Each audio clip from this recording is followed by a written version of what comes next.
Hello and thanks for joining us once again on Fox Sports Lab NFL. I'm Matthew Campbell and I'm always joined by Jaymz Clements, and doesn't matter whether he's in the emergency department, he's right across every American sport. In particular, we're talking NFL. Jaymz, hello to you. Great to be here, Matty. To be honest, I have actually watched a fair amount of NFL on my phone waiting for doctors. So it's pretty great the last couple of weeks. A bit rough, but we'll get there. But the good thing is we've had awesome football to cover, right? We've been watching plenty and all of it's been really entertaining. Yeah, it has been very entertaining. We're sort of into that back third of the season now, and we see it on the broadcast. We see who's the division leaders, who's in the wild card playoffs, who's in the hunt. So we're on that slide towards the playoffs. One thing we know about the playoffs, as we saw with that great game between the Eagles and the Bills, doesn't matter what the Bills are or the Eagles are at halftime, they can find a way to win every time. That game looked like it was, mired in the mud. And then suddenly it just exploded into this awesome game out of absolutely nowhere. Both QBs had, two running touchdowns. But you're right, Matty. Like, the best part, this is one of the best parts of the season, the last third, because there is nothing better as a fan to see your team in the hunt graphic. Like, as long as you're on that picture, everything's fine. It doesn't matter anything else. Unfortunately, my beloved Patriots are well out of it because they're sitting at 2-9 at the bottom of the AFC, and they stink. I was sitting there the entire time last week rooting for our man Chad Ryland, the kicker for the Patriots, to miss up down 10-7. I'm like, I don't want to go to overtime. I want to just lock in this top 3 draft pick. Let's go. That was our Super Bowl, Matty. It was a great miss. I loved every second of it. But I think we also learned, as you mentioned, the Eagles, they're incredible. 10-1, absolutely flying. It is the old fly, Eagles fly. They have a great matchup this week. And in the AFC, Baltimore just sort of managed to pull out another one against the Chargers in a really, really sort of fun, weird, topsy-turvy game. It was weird, you'd look up and you're like, did they just turn it over again? They just, and it was absolute chaos. And of course, the Thanksgiving games last week, that was a delight. I mean, apart from anyone who backed Detroit, that'd be me. That game was absolute chaos from the absolute start. And then their other 2 games were really kind of blowouts. So I don't know. We learned a bit from last week though, but this week should be pretty good because we start with an awesome game on Friday. Well, let's go to that game. I mean, the Seahawks are 6-5. They take on the Cowboys, who are 8-3. They're at home. The line's pretty big. The spread here is 9.5. The early money is going on the plus. But the Cowboys are probably in that position where they want to make a statement in this game, I think. There's also the simple little fact, Matty, that the Dallas Cowboys have not trailed for a second at home this year. That's true. I saw that stat on the game. Absolutely amazing. So the one thing that you can rely on every Thanksgiving, or at least this year as well, Detroit disappointing their fans, but of course, Dallas also beating up on bad teams. We saw that last week. The question is for me, are Seattle a bad team? We don't know, because they look bad one week, they look awesome the next. It's absolute chaos. Geno Smith, that dude is just got to be waking up every Tuesday going, oh man, why am I doing this? He is getting beat up, and I don't expect that to change this week in Dallas because, as I said, at home, Dallas are an absolute juggernaut. And I think as long as that line stays under 10, I'd be all over that for Dallas because the way that their defense operates, we saw Seattle just fall apart in the face of a bit of pressure again last week as well.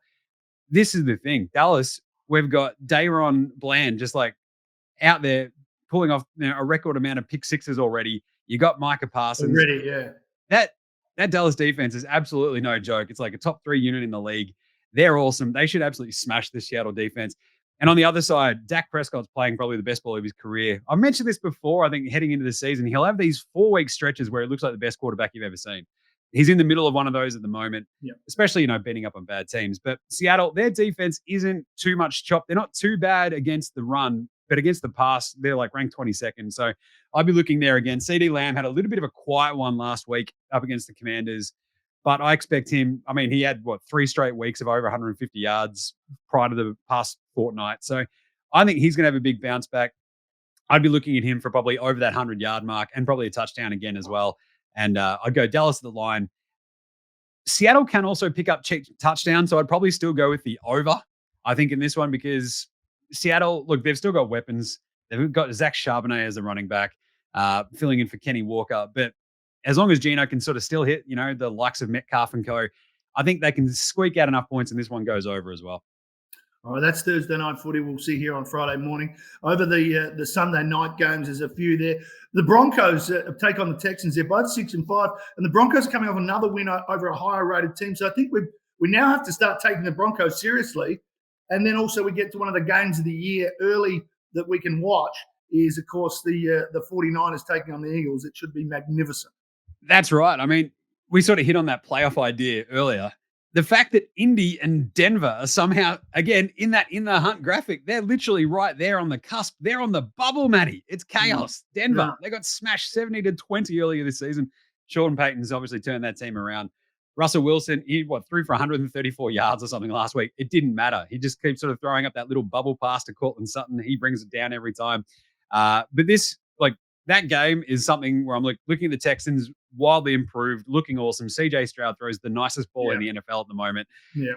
I have zero confidence in either of these teams this week, though. I'm they're so evenly matched. Houston, you'd probably lean. Their record at home is pretty good, but they haven't covered the line in the last 7, I think, as a favorite. So I'd probably go Denver at that one, but I'd probably also just bite the old knuckle and go, nah, might just step away from that one. But there's a couple of other ones that I really do like. It's the Dolphins playing Washington. Washington just fired their defensive coordinator, Jack Del Rio. We saw last week with the offensive coordinator firings and stuff like that, we've got a bit of a bounce back for Pittsburgh. I don't think that's going to happen here for Washington, though, with the defensive coordinator. They just don't have enough weapons. I think the Dolphins, this is a pretty bad Washington pass defense. Miami should throw them on them pretty handily. I think they cover that line. As long as that sort of stays under 10, I'm pretty happy with that as well. Detroit against the Saints. The Saints are just they have absolutely no offensive weapons heading into this week. We've got, I think, Chris Olave's under concussion sort of protocol. You've got Michael Thomas already in the IR. I just don't think they can score enough to keep up with Detroit. Because even though that Saints defense has half decent weeks, I just don't trust that offense at all to keep up with Jared Goff. Because even though Detroit lost last week, this is still in a dome. I trust Detroit, basically having been rah-rah'd up all week by Dan Campbell. You let your families down on Thanksgiving. Come on, we're going to back it up this week. And that's exactly what I reckon will happen with Detroit. But you mentioned Philly, San Francisco. This is an absolute rip snorter. Yeah. Basically, in my eyes, the two best teams in the NFC. Agree. And you've got Philly at home as an underdog. They're 10-1, Matty. Can you believe that? I think the line's 1.5, and they're at home and they're 10-1. What more can they do? Literally.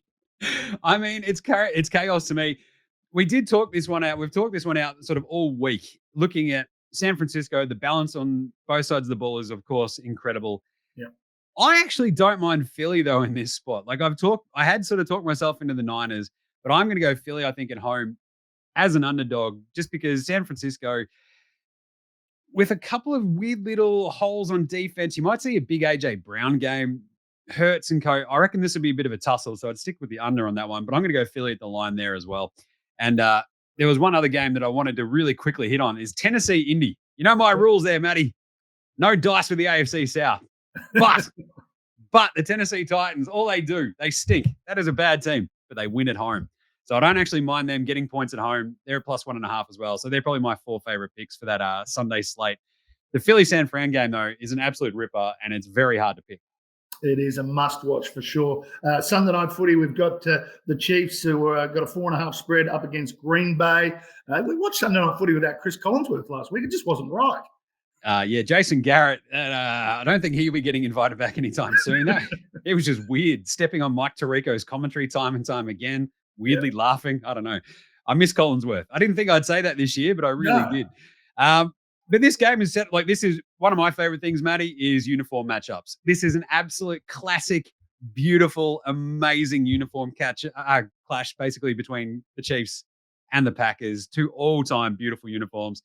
I think KC, after giving up a 14-point head start to the Raiders last week, came flying back, outscored them 31-3 the rest of the way. They keep sharing the ball. I really like Rashee Rice. And I think he and Kelsey are probably my touchdown scorers in this game. And I think KC really put the burners on Green Bay, cover that 4.5-point line. Jordan Love has shown a little bit, though, the last couple of weeks. So I think the over probably hits there as well. It's around that 42-point mark. I think Green Bay, similar to the Raiders last week, can probably sneak out a couple of scores against the Chiefs defense when they're just not paying attention. It's the classic meme, Matty. It's you're playing the video game and then it gets hard and then it's the lean forward. That's what the Chiefs do week in, week out. They're like, oh, we better pay attention now, and then smash teams. So this game should be really, really fun. Awesome uniforms. I think we should see some fireworks. And finally, to Monday night footy, we've got the Bengals without Joe Burrow. They're 5-6. They come up against the Jags, who are 8-3. The line there is 8.5. There's an early money for the plus, but I can't see it off. As you said last week, we've put a pencil through the Bengals without Burrow. Yeah, I think what we saw last week from the Bengals, Jake Browning, just the old not ready for prime time sort of players kind of vibe there, I think, for Browning. But the Jags have hit like a nice little purple patch. They took care of business last week. Christian Ridley and Trevor Lawrence have like really sort of worked on that connection as this year has gotten further into the season. And I'm really enjoying them. Like, I think we'll see Ridley probably score in this one and Travis Etienne. The Jags should run over the top of this Cincy team. It's very toothless, these Bengals. Did you like that one, Matty? Toothless. I did. Yeah. And the toothless Tigers. It's never been used before. Exactly. And this is the thing, though. Like, that defense, I expected them to keep them in that game last week. It did for a little bit, but I mean, we still saw they played Pittsburgh last week, right? And it was just like the moving of the ball was just, it was a little bit too constant. And like, that's a Pittsburgh offense that doesn't move the ball very well, right? So I think what you'll see this time is, Doug Peterson and Trevor Lawrence really just like moving the ball everywhere against Cincy. I'd probably stick with the under as well, because there is a pretty crazy stat where I think especially the Monday night games, they might be 13-1 for the unders so far this season. So we'll stick with the under. Jags at the line, but Ridley and Etienne to still score, I think. They're the two main weapons for Jacksonville. They're firing. I think they're still a bit of a threat to go for the 1 seed as well, Matty. Just keep an eye on that. All right, mate, we better go because my battery is running low on my laptop. I've got to find somewhere to plug it in. Mate, a pleasure as always. Thank you, Matty. Always great to chat to you. Jaymz Clements, our expert on Fox Sports Lab NFL. Don't miss out the Eagles 49ers game, whatever you do. And we'll be back to talk about it all next week. Imagine what you could be buying instead. For free and confidential support, call the number on the screen or visit the website.